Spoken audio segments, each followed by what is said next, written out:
Hello friends. Last class में हमने एक चैप्टर कंप्लीट किया था जिस चैप्टर का नाम है सब्सिडियरी बुक। ठीक है, आज जैसा कि आप स्क्रीन में देख रहे हैं मैं एक नया चैप्टर लेकर आई हूँ जिसका नाम है अकाउंटिंग प्रिंसिपल्स। अकाउंटिंग प्रिंसिपल एक बेसिकली पूरा थ्योरी चैप्टर है। एक्चुअली इसमें हम लोग को सीखना होता है कि हम लोग जो अकाउंट्स बना रहे हैं उसको क्या रूल्स रेगुलेशंस, उसका लॉज, ये सब फॉलो करके बनाया जाए, उसको हम लोग बोलते हैं अकाउंटिंग प्रिंसिपल। ठीक है, तो चलिए आज हम लोग स्टार्ट करते हैं। जैसा कि आप स्क्रीन में देख रहे हैं, accounting principle defines there is a necessary that the statement should be prepared according to some standard language and set rules. ठीक है, these rules are usually called general accepted accounting principle, that is GAR. ये एक ऐसा concept है जो हम लोग accounting principle में यूज़ करते हैं। मतलब जो भी हम लोग स्टेटमेंट, जो भी हम लोग रिकॉर्ड करते हैं, जैसे भी रिकॉर्ड करते हैं, ये एक पर्टिकुलर फॉर्मेट होना चाहिए उसका, और पर्टिकुलर जो हमारे बनाया गया है रूल्स जिसको गार बोलते हैं उसी के अकॉर्डिंगली होना चाहिए। अब ऐसा नहीं कि आपको जर्नल बनाना है तो आप प्लेन पेपर में लिख दो कि हाँ इतना डेट को इतना आया था। ये आपका रफ वर्क है, ना कि आपका ये फेयर वर्क।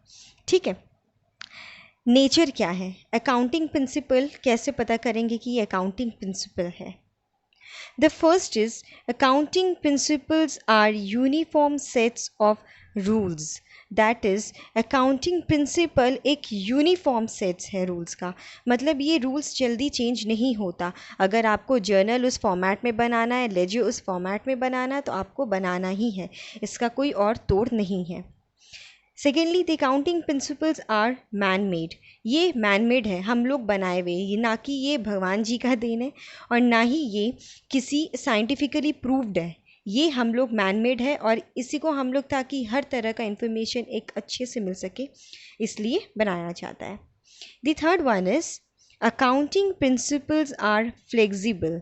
मतलब हम लोग इसको अकॉर्डिंगली, अगर बिज़नेस बड़ा है तो वैसे लिख सकते हैं, छोटा है तो एक छोटा बुक में, या फिर नॉर्मल हम लोग इसको फिज़िकली रख सकते हैं, बड़ा है तो कंप्यूटर में रिकॉर्ड और फिज़िकली बोथ रख सकते हैं। मतलब फ्लेक्सिबल है, आप जैसे चाहो वैसा यूज़ कर सकते हो। The fourth one is accounting principles are generally accepted, that is relevance, objectivity and feasibility. हम लोग को ऐसा अच्छे से फॉर्मेट में रखना चाहिए ताकि ये सब लोगों के लिए बेनिफिशियल रहे। जैसे रेलेवेंस मतलब जितनी भी इम्पॉर्टेंट फैक्टर्स है, जितनी भी इम्पॉर्टेंट चीज़ है, जो मटेरियल इन्फॉर्मेशन है, वो रिकॉर्डेड होनी ही चाहिए और हाईलाइटेड होनी चाहिए if you want.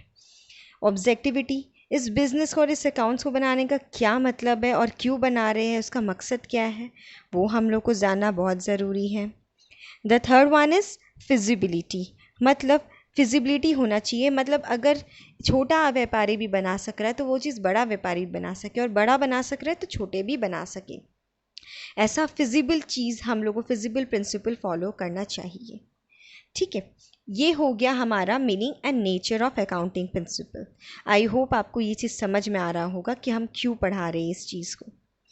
The next one is needs of accounting principle. आखिर ज़रूरत क्यों है अकाउंटिंग प्रिंसिपल, हम लोग कुछ भी बना सकते हैं। एक्चुअली में इसका ज़रूरत इसलिए है क्योंकि अगर इसके फॉर्मेट से हम लोग बनाए तो हम लोग ईज़िली ट्रैक कर सकते हैं कि कौन सा जो ट्रांजैक्शंस है वो कहाँ पे हम लोग उसका ब्रीफ मिलेगा।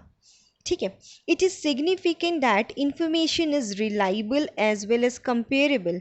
आज हम लोग 1 साल का बनाएंगे, नेक्स्ट दूसरे साल का बनाएंगे, फिर तीसरे साल का, तो इससे क्या हो सकता है, हम लोग कंपेयर करना ईजी हो जाता है हमारे लिए कि पिछले साल क्या होता है और इस साल हमारा क्या हो रहा है।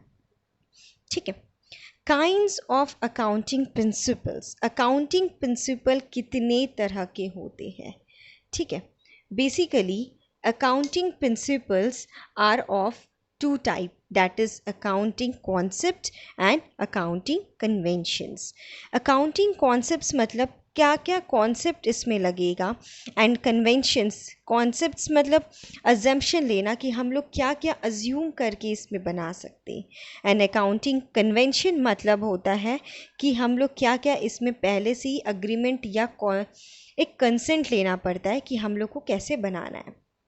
जैसे कि आप स्क्रीन में देख रहे हैं, accounting concept or assumption means no enterprise can prepare its financial statement without consideration.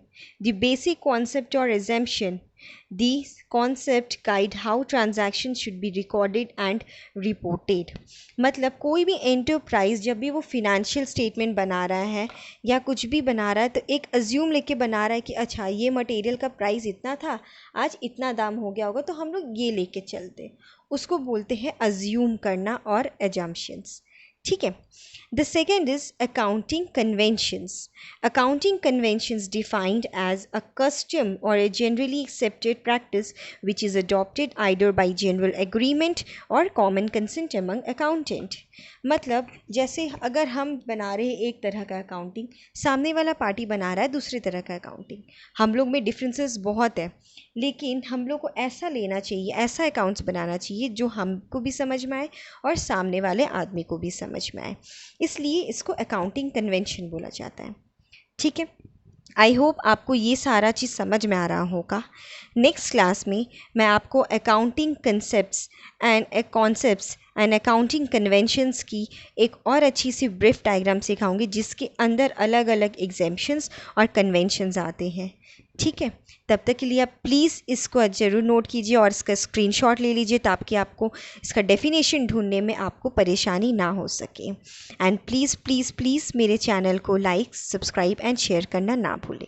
Thank you.